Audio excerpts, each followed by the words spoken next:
Hi friends, இன்னைக்கு நம்ம வீட்டில் நைட்டு சாப்பாடுக்கு பார்த்தீங்கன்னா கடையில் வாங்கிட்டு வந்துட்டாரு. இது எஸ்ஆர்கேபி. இந்த பரோட்டா தான் ஃபேமஸ் ஆமாம், அதனால் வாங்கிட்டு வந்து திருவன் வாங்கிட்டு வந்துட்டாரு.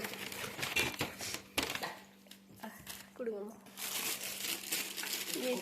வச்சாதான் நல்லா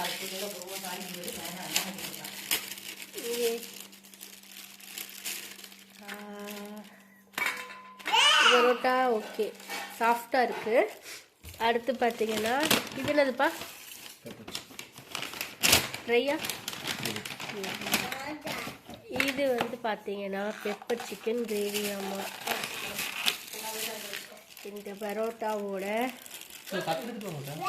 பெப்பர் சிக்கன் கிரேவியோட எடுத்து வச்சு சாப்பிட்டா சூப்பராக இருக்குமா. நான் சாப்பிட்டதில்ல, அவர் தான் சொன்னார். ஃபஸ்ட் டைம் சாப்பிட போகிறேன். எல்லோரும் வாங்க சாப்பிட்லாம். ஓகே, பாய்.